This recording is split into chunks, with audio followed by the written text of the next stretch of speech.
Será que na hora de tomar uma decisão, a gente se colocar no lugar do outro, será que isso funciona? Colocar-se no lugar do cliente, será que isso funciona? Será que criar empatia com o nosso colaborador ou com o nosso cliente, será que isso é de alguma maneira útil? Bom, pessoal, hoje eu quero trazer um pouco essa reflexão sobre empatia, sobre o ato de ser empático com nossos clientes, com nossos colaboradores e o quanto isso pode ser útil ou não. Eu vou trazer aqui uma maneira diferente de pensar para que a gente possa ampliar um pouco mais essa reflexão do comportamento humano e de como o ser humano efetivamente pensa e analisa as coisas. Beleza? Então senta aí que a gente vai trazer aqui um bate-papo bem bacana sobre empatia, o ato de se colocar no lugar das pessoas. Fique ligado.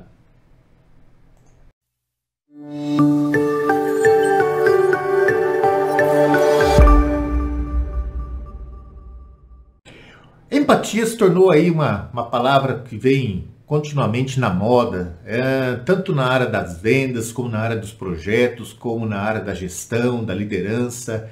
E eu quero aqui provocar um pouco vocês a pensar um pouquinho diferente, um pouquinho além do que esse maneirismo, essa maneira imperativa de colocar algumas ideias, nos faz remeter talvez a alguns equívocos. E é justamente isso que eu quero fazer vocês aqui pensarem um pouco. Mas antes disso, antes de entrar nesse tema tão bacana hoje sobre empatia, sobre a ideia de se colocar no lugar do cliente, do nosso colaborador, enfim, estar ali sendo empático com a pessoa que está à nossa frente, eu quero, antes de tudo, agradecer as pessoas que me acompanham, quero agradecer as pessoas que me mandam e-mails, que me mandam WhatsApp, que me mandam perguntas. Isso aqui, esse tema também vem da Adriana, ela que foi uma querida cliente minha e hoje nós somos grandes colegas. Ela veio me perguntar qual que é a melhor maneira de trabalhar uma equipe de vendas. E eu nesse bate-papo, logo criou esse insight, falei, eu acho que eu vou tratar esse assunto do quanto ser empático com o cliente pode ser útil ou não. Então eu quero aqui agradecer a todos, aqueles que querem receber meus artigos, ontem eu publiquei um artigo novo, então semanalmente eu estou publicando 1, 2, 3 artigos. Quem quer receber esses artigos por e-mail, por favor, entra lá no contato @marcelodesouza.com.br, Marcelo de Souza com 2 L, que eu faço questão de encaminhar para vocês, de colocar ali numa lista e semanalmente, sempre que eu estiver publicando, eu encaminho eles para vocês. Se inscreva no canal, o canal tem aí essa pegada sobre comportamento humano, sobre a ideia de pensar um pouco diferente, entender um pouco a neurociência, a psicologia comportamental, a psicologia social, enfim, a gente poder aqui refletir um pouco mais sobre quem somos, sobre como agimos e o que podemos fazer com tudo isso.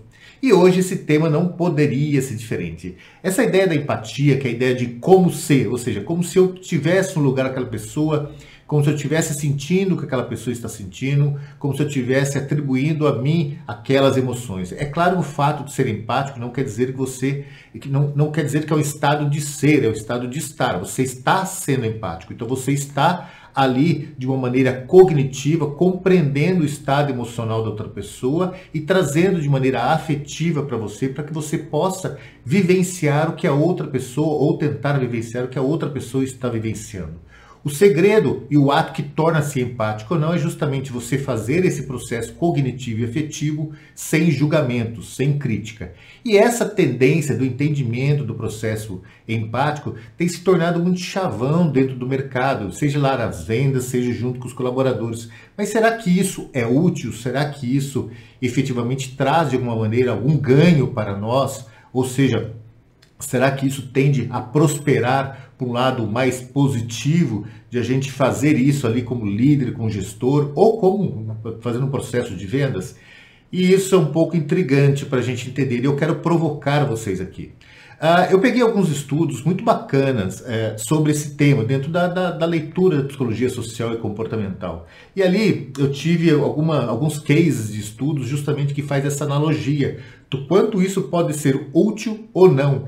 E acredite, o ato de ser empático com nossos clientes, com nossos colaboradores, pode ser não só inútil, como também pode ser algo que venha a prejudicar o andamento das coisas, a prejudicar uma venda, a prejudicar a maneira do nosso colaborador trabalhar. Isso porque com todas as vezes que a gente busca ser empático, por mais que a gente tenta ser ali, se colocar ali de uma maneira muito isenta de qualquer crítica e julgamento, na verdade, a gente está atribuindo a nós muito de nós mesmos. Para nós sentirmos a emoção do outro, para nós sentirmos o sentimento da outra pessoa, a gente tem que correlacionar isso com a nossa própria história, com o nosso próprio modo de ver a vida. Mesmo que ali a gente tente extinguir todo e qualquer julgamento naquele momento, não tem como. E a gente tem que atribuir isso porque a gente só consegue reconhecer aquilo que a gente conhece.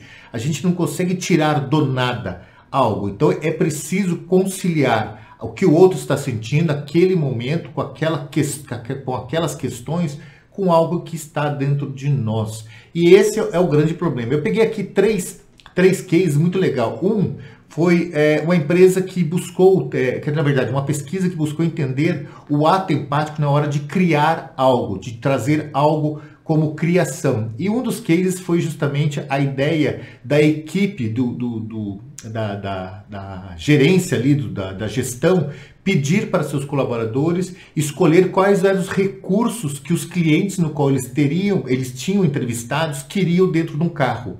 Ou seja, os gerentes convidaram um número significativo de pessoas que tinha interesse em comprar um carro e eles pediram para as pessoas ali da parte da criação, ali da parte da estruturação, da criação de modelos, fizessem entrevistas com esses clientes e definissem quais eram os recursos que esses clientes queriam. E sempre, claro, sempre atribuindo ali essa questão muito empática. Esses colaboradores foram treinados a serem empáticos com esses clientes. O outro foi sobre uma campanha publicitária de uma marca de relógio. Então eles fizeram entrevista com algumas pessoas e perguntaram a essas pessoas qual é o tipo de relógio que eles gostariam de usar. E essa equipe que foi destinada dentro desse estudo, eles iriam criar uma campanha destinada àqueles clientes. E outro foi os gestores pedirem, fazer entrevista com os clientes de uma empresa de fast food, e ali eles iriam criar o preço de um novo produto a partir daquilo que eles enxergavam do que os clientes efetivamente queriam. Todos esses testes, todos esses estudos apontaram que quando esses colaboradores que foram fazer essas entrevistas com esses possíveis clientes, eles aplicassem ali todo um processo empático, toda a estratégia empática justamente para tentar se colocar no lugar do cliente e compreender o que eles queriam. Só que na hora de criar do resultado dessas experiências, foram totalmente averso ao que os clientes efetivamente queriam. Foram poucos clientes, em torno de 20%, 25%, que se identificavam com o resultado da experiência. Ou seja, não tem como a gente atribuir um ato empático sem colocar um pouco do que nós queremos. E esse é um problema do ato empático. Quando a gente quer colocar no lugar do cliente, na verdade a gente está falando muito de nós. Quando a gente quer se colocar no lugar do colaborador, a gente está falando muito de nós. Quando a gente quer se colocar ali no lugar das pessoas, a gente também está falando muito de nós. Por isso que uma das regras da empatia é não julgamento. É você não julgar outra pessoa e não dizer aquilo que você pensa sobre isso.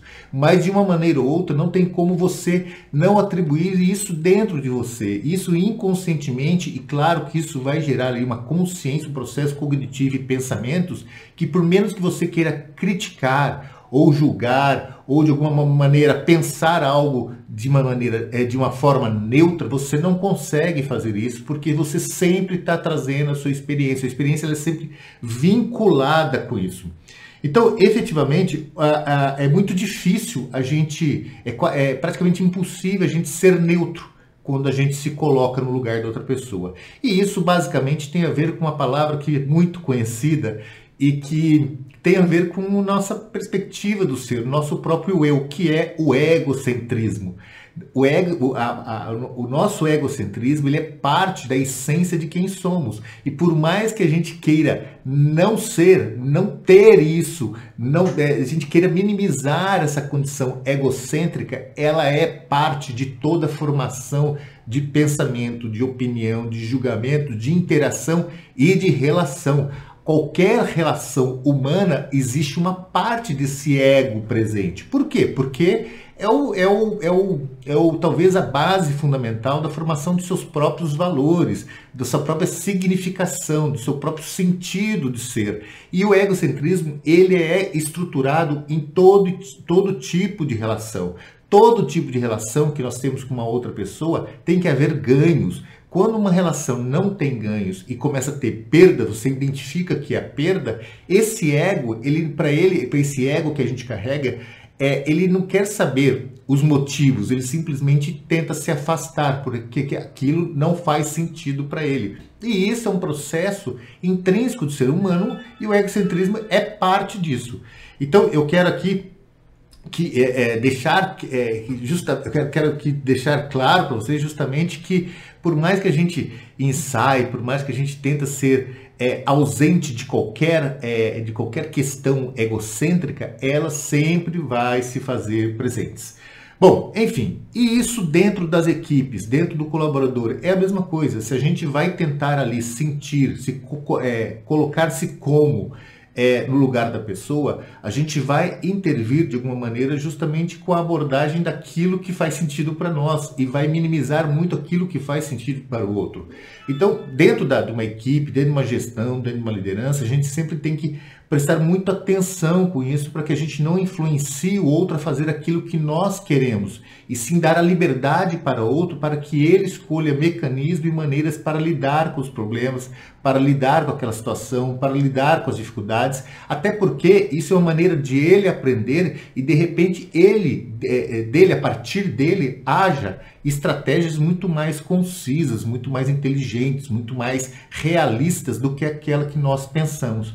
Então, mesmo com os colaboradores, a gente tem que evitar ou tentar minimizar a questão empática e deixar para ele que ele resolva as suas questões, que ele resolva os seus problemas.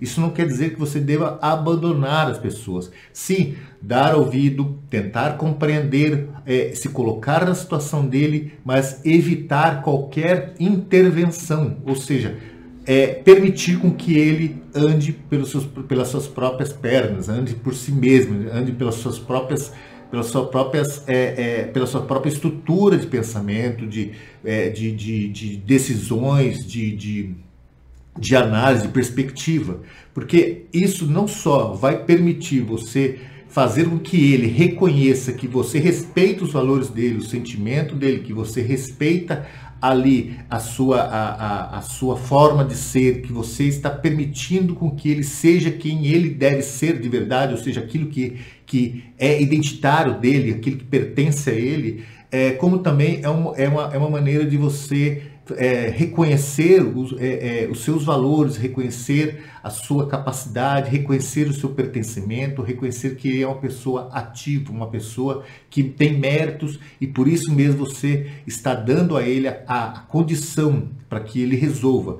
Por isso que a gente tem que tentar ser ausente de excesso de empatia ou tentar o mínimo de empatia justamente para não gerar interferência, porque quando a gente se coloca na dor do outro, a gente vai gerar um julgamento. E pode ser que naquele momento, mesmo que você tenta ser, volto a dizer aí, totalmente ausente, você tente, de maneira alguma, trazer algo para você, algum julgamento, alguma crítica, não tem como. E aquilo, de alguma maneira, vai criando algumas crenças que podem prejudicar uma relação futura.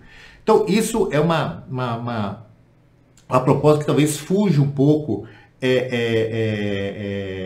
fuge um pouco da forma do qual as pessoas tentam colocar no mercado. Uma das questões que a Adriana me passou foi o seguinte, mesmo que essas pessoas, ou seja, mesmo que os colaboradores, mesmo que o gestor, mesmo que as pessoas que vão ali fazer a relação com a outra pessoa sobre uma liderança ou sobre o cliente, e se essas pessoas tiverem acesso a dados que efetivamente possam auxiliar ele a maneira de ele lidar com essa empatia com o cliente para que tenta ali alcançar o máximo de de interação entre os dois. Isso auxiliaria esses dados, por exemplo, dados de mercado, nesse caso desses 3 exemplos ali, quais os itens que deveria ter no carro, qual o preço ali do lanche, ou qual o material de marketing. Se essas pessoas fizessem uma pesquisa de mercado, tivessem dados reais, dados concretos de outros cases de mercado, isso auxiliaria no processo empático para que a pessoa não tentasse realmente não atribuir nada dele e sim se basear em dados concretos? Sim e não. Porque mesmo que a gente... é uma questão de viés do comportamento humano. Mesmo que a gente tente buscar informações externas, a gente sempre tenta olhar essas informações a partir do nosso olhar. Olha, eu estou repetindo aqui olhar, desculpa. Então, assim, a gente tenta analisar essas informações a partir do nosso olhar. Ou seja, a gente sempre tenta buscar naqueles dados algo que tem a ver com aquilo que nós acreditamos, com aquilo com as nossas crenças, com aquilo que nós achamos que é certo. Então, mesmo se basearmos em dados externos, se não houver ali dados de diversos pontos de vista, onde a gente pode criar critérios para um processo de análise muito mais expansiva, muito mais sistêmica, a gente pode querer atribuir para nós ali dados que façam sentido para nós, ou seja, a gente vai buscar aquilo que a gente quer que as pessoas acreditem e que a gente quer reforçar aquilo que nós acreditamos. Isso é um processo de viés também natural do ser humano. Tentar buscar informações que alimente esse egocentrismo nosso, que alimente essa ilusão que nós estamos certos, porque a gente tem uma dificuldade muito grande de lidar com aquilo que contraria nossos pensamentos, contraria nossas crenças. Então, mesmo que a gente faça dentro ali da equipe, eu tento dentro de um projeto, ou mesmo com os clientes, mesmo que a gente tente criar ali mecanismo a partir de dados, a gente tem que tomar muito cuidado com quais dados que a gente está lidando, porque senão a gente vai querer de alguma maneira puxar a nós, como se diz, né? Puxar a sardinha para o nosso lado e querer se basear somente naquilo que faz sentido para nós. Bom, mas existe como mecanismo para que a gente possa superar isso? Existe alguma maneira que a gente possa lidar com essa questão tão presente do ser humano? Sim, uma das maneiras que eu sempre trago isso para os meus clientes, principalmente quando no meio corporativo, é que as pessoas tentem buscar decisões, tentam buscar uma análise mais bem filtrada em decisões em grupos, mas não grupos com pessoas que concordam com a gente, grupos que sejam muito diversificados. Por quê? Que tem uma diversificação de pensamentos, de uma maneira de pensar diferente. Você permitir ouvir pessoas que têm opiniões diferentes. Eu acho que o grande segredo para uma boa decisão é você infiltrar dentro dos grupos pessoas que, mesmo que sejam pessoas internas, ou ter pessoas que contratem pessoas externas, especialistas externos que pensem diferente, para que você possa construir algo com um pensamento muito mais amplo, muito mais sistêmico. Pessoas que consigam pensar fora do modo de você analisar as coisas. Isso é difícil. Isso é um exercício que temos que fazer, porque o egocentrismo ele é muito forte em nós. Mas quanto mais nós vamos aprendendo a lidar com ele, melhor e mais maduros a gente vai se tornando ao fazer análises sistêmicas sobre decisões, sobre escolhas e também sobre de como lidar com as pessoas. Então, uma das maneiras que eu sempre trago para as pessoas é justamente buscar atenuar essa questão que a gente tão forte dentro de nós, que possa auxiliar a tomarmos melhor, a criarmos uma visão melhor de como lidar com aquela condição, com aquela situação, com o cliente, com o projeto, com o colaborador. Ou seja, ouvir opiniões diferentes. E o grande segredo, talvez, que um bom gestor, um bom líder, um bom gerente possa fazer é deixar com que seus próprios colaboradores participem na hora de atribuir de hora de você construir algo, atribuir e deixar eles atribuírem questões que provavelmente você jamais pensaria. Ou seja, dê a eles a chance, o ouvido e a oportunidade de eles mostrarem pontos de vista diferentes. Quanto mais a gente praticar isso dentro do ambiente de trabalho, junto com a nossa equipe, dentro do ambiente no qual a gente está ali liderando, você pode ter certeza que o amadurecimento das pessoas vão se tornando cada vez mais precisos dentro das decisões que a gente tem que tomar. Isso porque quando uma pessoa se sente valorizada pela sua opinião, ela tenta buscar mais conhecimento justamente para ela ter outras opiniões valorizadas. O ato de a gente valorizar as pessoas, isso faz as pessoas aumentar a sua autoestima, sua vontade de ser, sua vontade de estar, sua vontade de fazer. É uma maneira de você contribuir para as pessoas se tornarem mais ativas, mais presentes. E isso também vale para o cliente. Quando a gente dá para o cliente a opção, a oportunidade de ele fazer as escolhas e você efetivamente não tentar nem ser empático e nem tentar contradizer ou discutir com ele sobre o que ele está pensando, você dar a ele a oportunidade de ele demonstrar efetivamente tudo o que ele quer, a maneira que ele quer, e a partir disso você tentar encaixar naquilo que você tem, tendo seu portfólio ali de produtos, de serviços, melhor você vai ter reciprocidade desse cliente. Por quê? Porque você está dando oportunidade para ele ser quem ele realmente quer ser, para ele poder expressar o que ele realmente quer expressar e que ele não se sinta intimidado de maneira nenhuma. Então não é nem o ato de ser empático, é o ato de permitir a ouvir. Depois de todo esse conjunto de permissão e conhecer efetivamente o que há dentro do seu cliente, aí sim, você trazer para a sua realidade e falar, cara, eu tenho isso, eu tenho isso, eu tenho isso. Ou seja, é a maneira de você valorizar ele se sentir valorizado, ele se sentir grande, ele se sentir ali que ele está sendo ouvido, que ele está sendo respeitado, e isso vai te trazer muito mais benefício do que você querer treinar as pessoas para ser empático, para lidar com a emoção e com o sentimento das outras pessoas. Beleza, pessoal? Espero que tenha feito sentido, Adriano. Espero ter respondido o que você me pediu. E se vocês aqui ficaram dúvidas ou precisam aqui de outros esclarecimentos, por favor, me escrevam, me manda e-mail, me manda WhatsApp, meus contatos estão aí na descrição do vídeo.